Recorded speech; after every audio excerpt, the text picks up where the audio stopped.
and Doughy. Doheen, and you're going to go over M.A.N.D.O. Yes.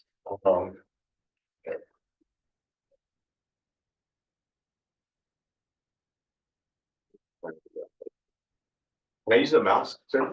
Yeah. Sometimes works better without them.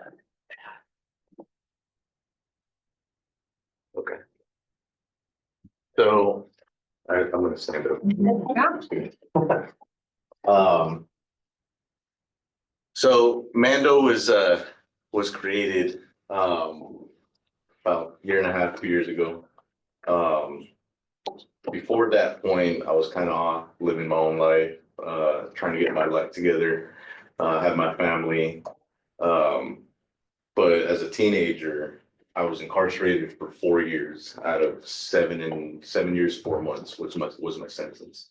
So going through the system and having had a lot of adversity and as a child, I never recognized all those things kind of added up to get me to where I was, and the influences around me, which my biggest influence was my brother.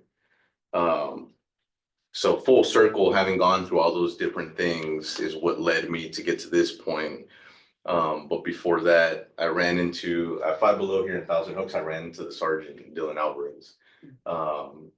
And he was a gentleman that spent a lot of time having me under investigation, chasing me around. But he could never make anything stick. And he was glad for that, because we probably wouldn't be here now. And so we run into each other. He recognizes all the different changes. He was just completely shocked, like, wow. I don't even know what to say. And so I did more talking and he just did a lot of looking, to where he was just in shock. And we walk away from that. And his wife tells him, like, oh, is that one of the guys on your team? And he was like, no, that guy is the exact opposite. And so she apparently told him, you have to use him some way, somehow, I don't know. And, we get in contact. I remember the day I was at work, and he asked me, he's like, hey, I'm in charge now of the gang unit. And I want to create programs so that we don't do what we used to with you guys, which is lock you up and throw you away. We actually try to create something to help them before I have to put kids in handcuffs. And so he asked me, are you interested in that? I told him, the way that I speak, I told him, yeah, I'm down. And he goes, okay, but I have to let you know, you're going to be associated with the sheriff's department. And I told him, in other words, I don't really care. That doesn't bother me, because for one, when you're living that lifestyle, it's a real childish mentality.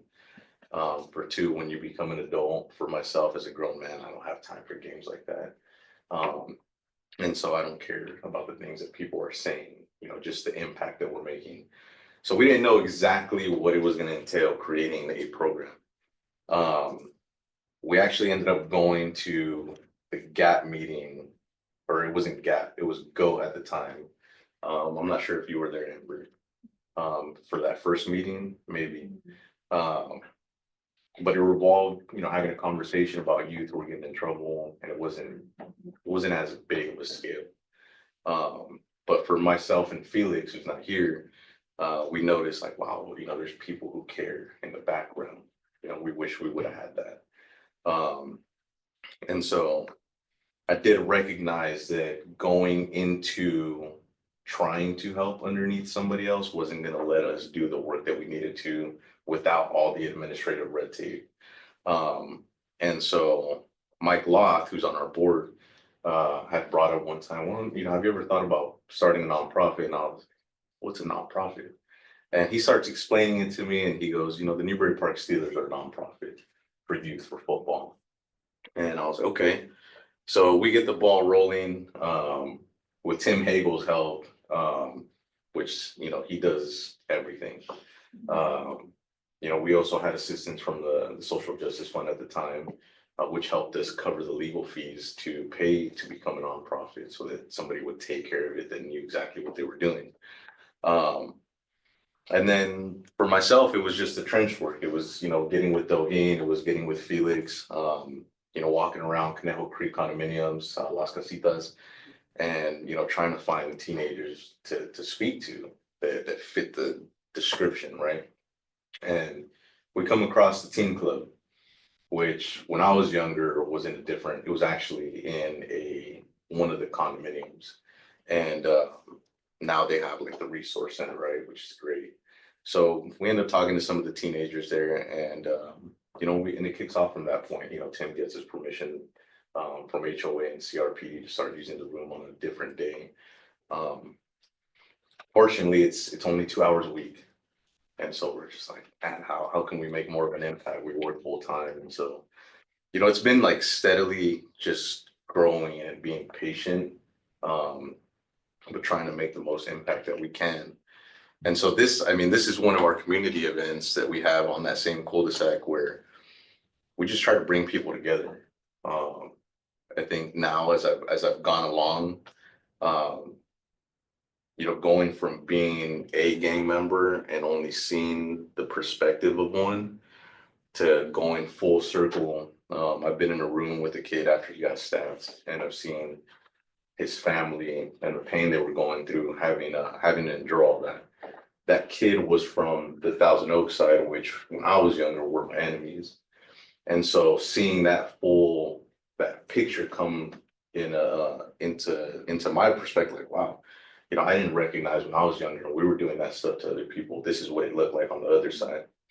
And then going to the court and seeing what it's like for the kids who are doing it and the families who are hopeless and lost, who don't know what's going on. It's pretty crazy to experience. And so I think one of the biggest keys is keeping the family intact. It's a single household, single parent households, where maybe it's just a mother, a single mother, and they don't know how to, speak to their teenage son or their son who's becoming a teenager who, at some point thinks, man, my mom doesn't know what she's talking about, but my friends on the streets know what they're talking about. And so it becomes this tug of war over a teenager and who has the greater influence. And so coming into this, it's how can we help fill a void with a parent who's always working, who doesn't know how to combat that negative influence on the streets. And so it's filling that gap, and letting these kids know, hey, we know exactly what you're going through. We know exactly what direction you're heading in. And a lot of them are gravitating towards it because maybe it's not a hard life. Maybe it's just boredom. Some of them, that is the reality. We've had a conversation this last week. We have a kid from Simi Valley who believes he's a Crip from LA. And if Dokeem told you his story, which is, I believe, is more impactful than mine, he was a Crip from LA. And he knows what the reality of that is. And, we're looking at these kids and we ask them, like, hey, why? Because I like the lifestyle. Like, man, if you only knew, there's nothing to like about that lifestyle. You don't have real friendships. And even if you do, at some point, if you do enter the prison system, that same person that you have so much love and loyalty for is the same person that can stab you on the back and move or not. Maybe not because he wants to, but because he's told to, if not, it's his life. And so why do you want to live your life like that? And I ask these kids, if I asked you to jump off a bridge right now, would you do it? No. Well, essentially that's what the gang is doing. They're asking you to throw your life away. There's no career in it. There's no 401k, no pension plan. There's nothing. So, you have a lot of kids that don't recognize, like, they're just living in the now. And I explained, there's only two things your parents want: for you to have fun as a kid and for you to focus on your education. But unfortunately, the adrenaline of being on the streets, the drinking at a young age, the doing what they want to do kind of takes over. And so, doing things like this, bringing people together. And I'm not sure if he's in the picture, but one of the kids that was there that day is now one of the kids who's drifting into the gang life. And his mom is literally in this picture, and these are his three siblings. But it's a tug of war. It's literally a fight, not only for the parents, but for us over this kid's life. So with this, it's doing the prevention work before they get to that point. If they do get to that point, unfortunately, it's doing the intervention. And if they do get incarcerated, it's the reentry afterwards. So that's Doheen. That's him as a teenager. That's myself. That's me as a teenager. That's Felix and him as a teenager. And so, that was myself, Felix Gomez right there. And I mean, if I could tell you all the things for different people in these pictures, it's honestly heartbreaking. And these teenagers don't realize it.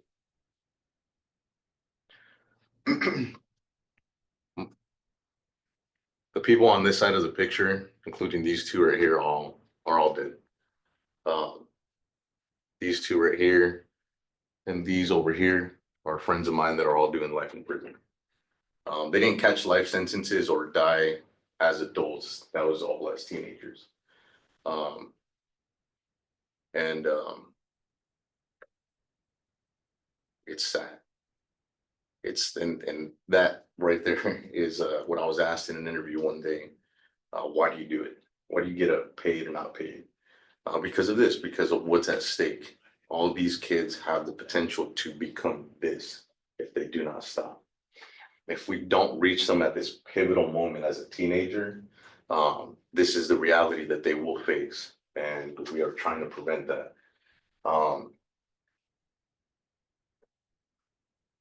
I mean, for us, yeah, every single person in this picture is a friend of mine that made it out of the system. I'm completely grateful to whatever reasoning there was to shut the CYA down, that it happened. Because the California Youth Authority was something that I hope no kid ever has experienced ever again. Every single day, it's all violence. At a young age, it's literally learning how to be manipulated. It's learning how to play a psychological game as a kid. And it's not only teenagers who are involved in it, it was adults. And so for all of us, I mean, Dwayne did 10 years almost. This guy right here did almost 10 years, almost 10 years. Shouldn't be, that's not life. But everybody made something of themselves, including this guy right here, who just became a nurse. He's all tatted up, and I tell him all the time, I'm like, man, when I was a kid, man, I used to think you're really dumb, but you're really smart. And he just laughs it off. Well, we could take a look at the numbers all day long, but in all reality, this right here is what we truly believe in. Is fighting for every single one of these kids. And we tell them, you guys really want to become a statistic? Like, you guys really just want to become a number to somebody? That's all you become when you're in the system. You're just a number.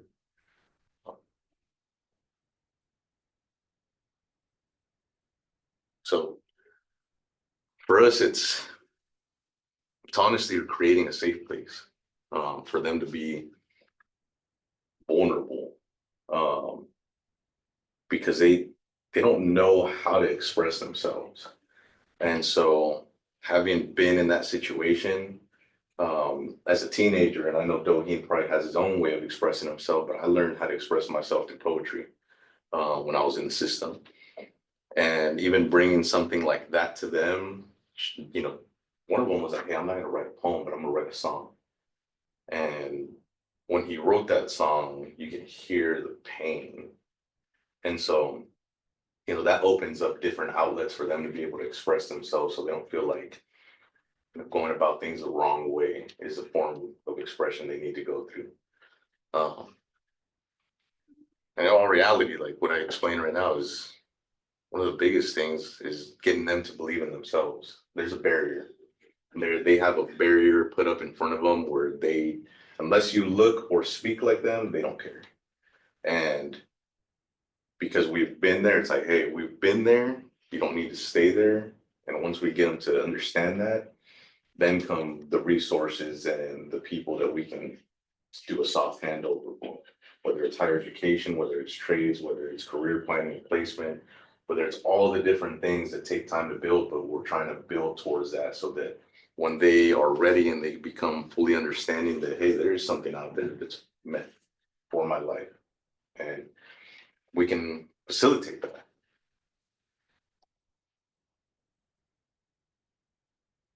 So we met these three gentlemen. This is Daniel Ramirez. We call him Danny Boy. He runs our catch and fades program, which if you know and the youth know, catch and fades means, fighting. But it also means getting a haircut. And so we want to take that negative and turn it into a positive so they have something positive to look forward to instead of always thinking about fighting everybody. That right there is the nurse, Jose Guzman, Sergeant Dylan Alvarez, Mike Loth, Amanda, who's our treasurer. She's taking a little bit of a step back because she's pregnant, and she's like, I'm always tired. So I'm like, I completely understand. Do what you got to. This is my cousin. He's a former Marine veteran, or he's a Marine veteran. Alex, she is hands down one of the greatest people I know. She works tirelessly to put in that work to help these kids out. And if you don't know, this is Thor. He's a very special individual. He owns the Pugilist Boxing Gym, and we've partnered up with him to be able to have teenagers go to his boxing gym and learn how to box for free. Where he's also there providing that mentorship and that discipline that a lot of these kids need.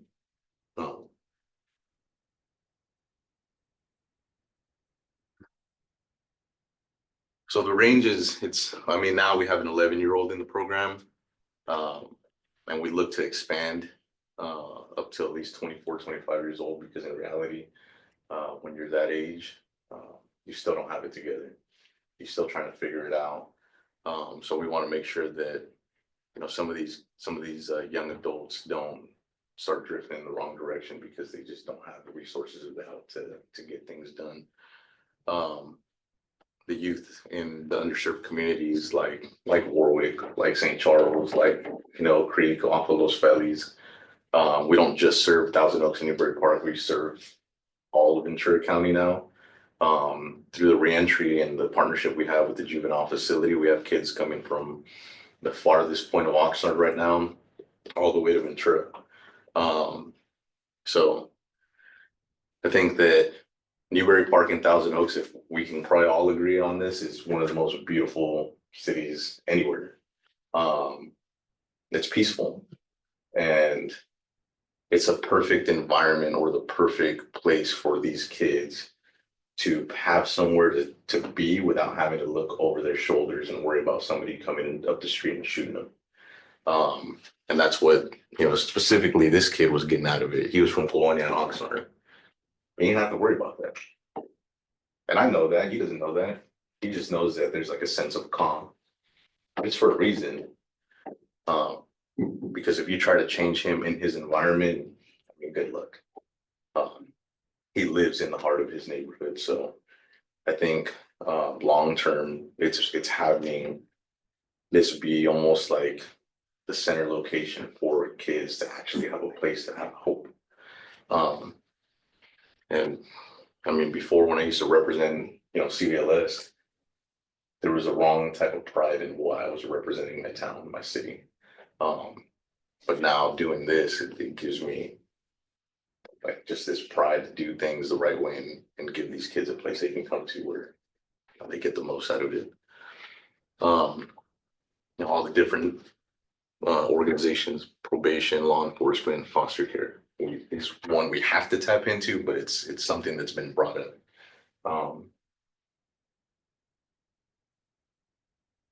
Some of the things we provide is like the Catch and Fades program, collaborating with different organizations across Ventura County. We do outings I mean, just look at that. That kid, he saw that picture and I told him, I'm gonna put that in the presentation. You better not. So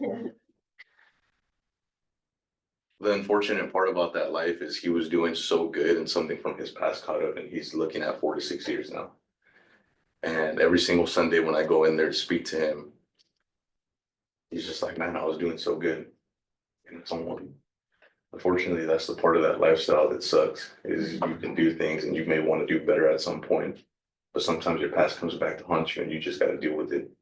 You got to take ownership and, hopefully something positive comes out of it, which he's already saying, like, if I get out, man, I'm done. I don't want that life anymore. But it's letting them be kids. We have a graffiti art program or graffiti art therapy, which the gentleman that teaches it is a veteran as well. We do our collaborations with the schools to speak to the youth that are there, trying to teach them financial literacy and credit scores and how to manage a bank account. And you guys are going to want to own a house one day. Well, guess what? You got to have a good credit score. And they have no idea what any of this stuff is. So they're so focused on all the wrong things. It's like, man, if you do 5 or 10 years, you guys realize when you become an adult, you're going to get out and try to look for a job and try to get an apartment and try to do all these things. Why not cut out all the unnecessary and just start doing it now? Yeah, you're going to have friends that are going to say you're a punk or whatever. 5 to 10 years, none of that stuff's going to matter. 5 minutes from now, you should just let that go because unfortunately, some of those kids are in the same boat. They just don't realize that what they're doing is wrong.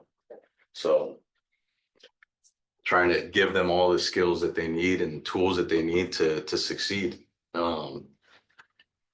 Bridging that gap with Sergeant and his team and getting these kids to recognize, man, even though people don't look like you or speak like you or have been through what you've been through, if anybody tries to offer you a helpful hand, they are doing it because they care.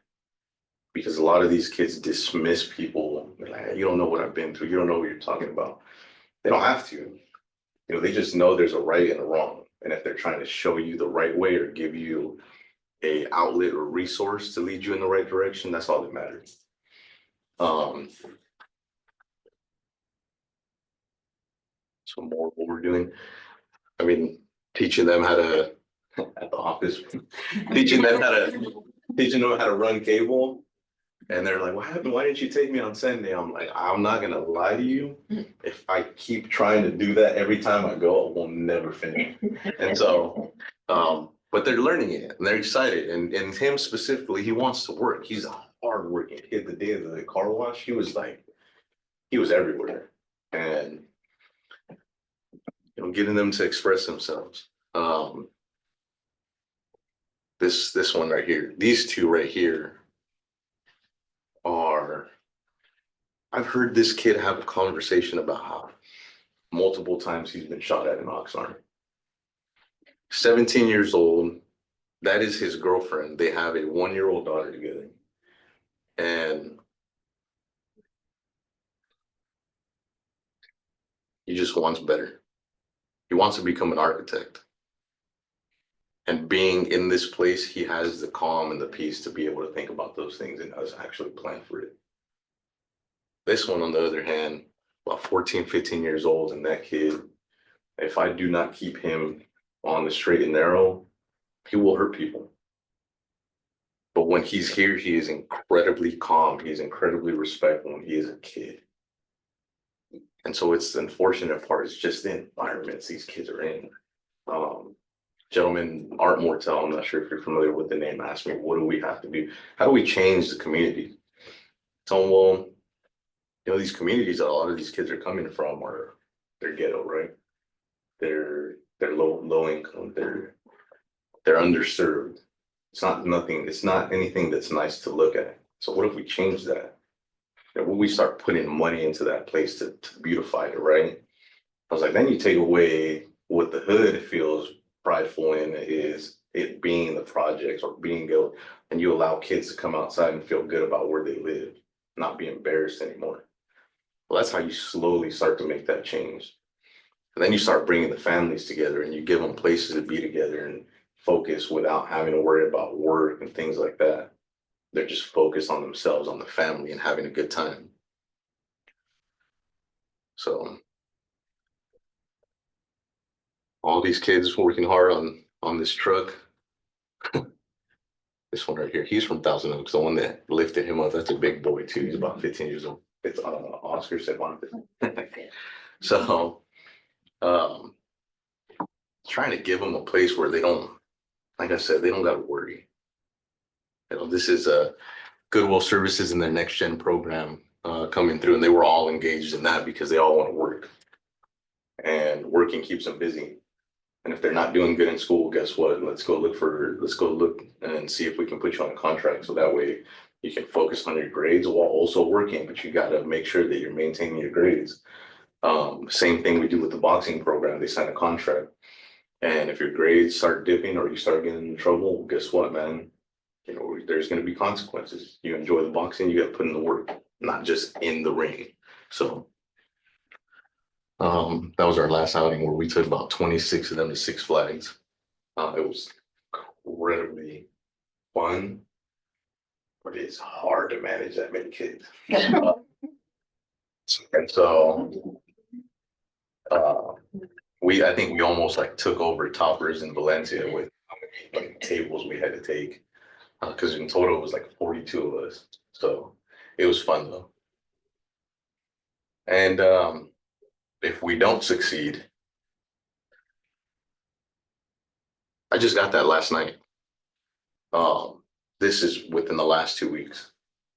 And CVLS is growing.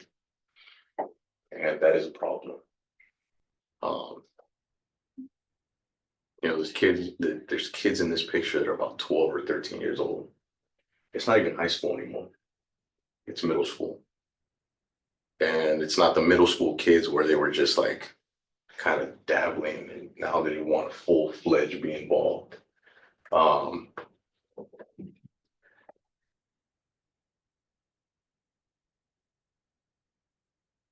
That's where everybody has to come together.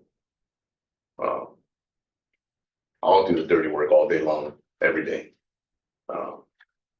But it's what we can provide as a whole because they need it. So I'll say that. Oh my gosh, thank you for that. That was an amazing presentation. It was like.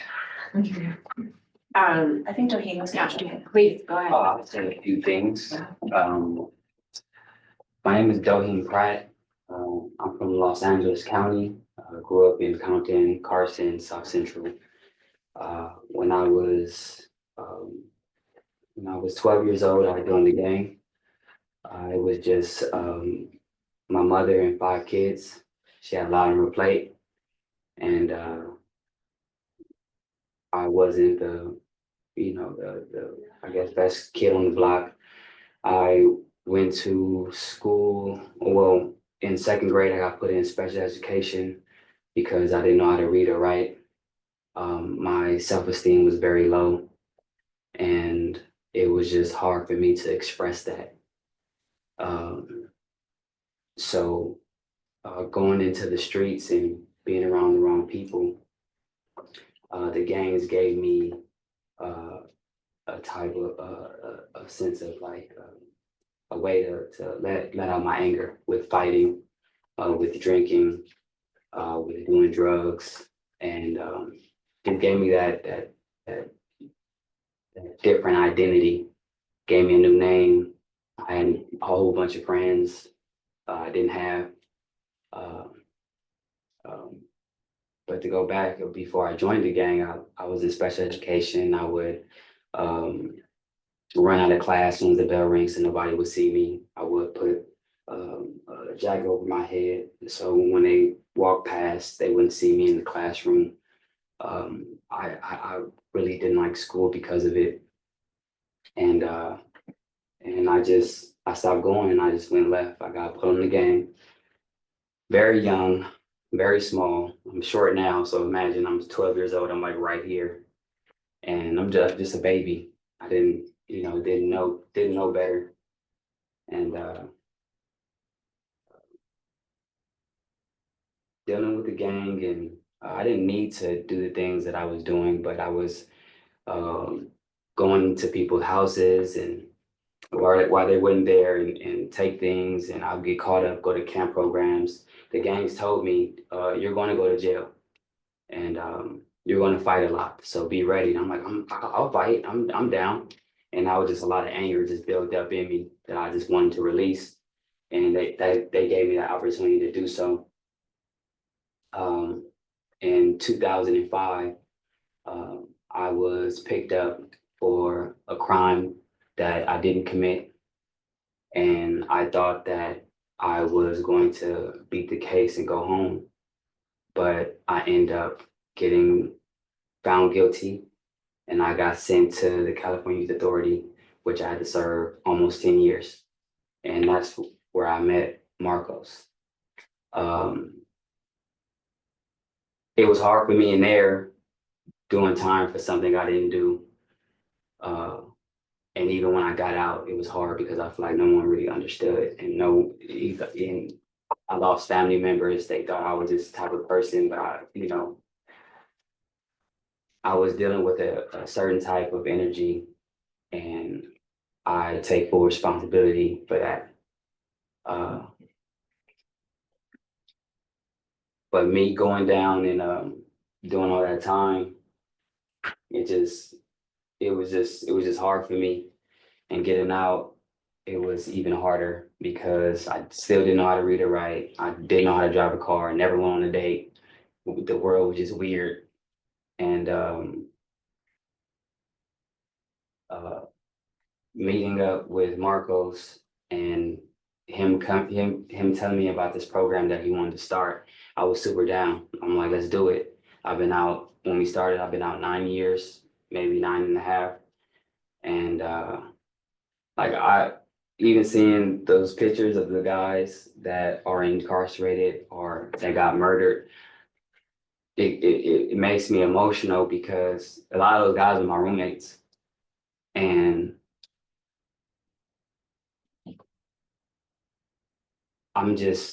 we're just here to do what we can to save these kids and make sure they don't go down the wrong road.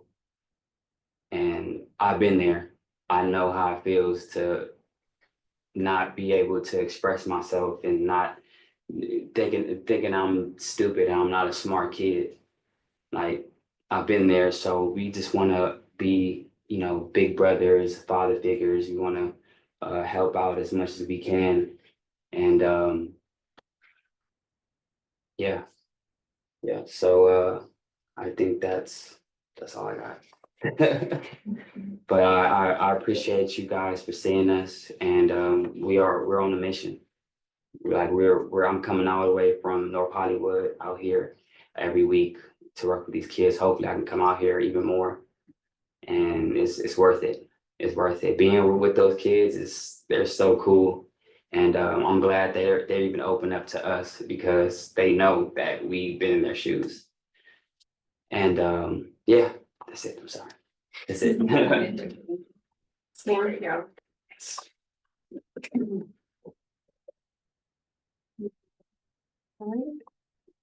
Well, I would love to hear, thank you so much. You're It's really welcome. good to hear about the. That's really important. And I know that having that lived experience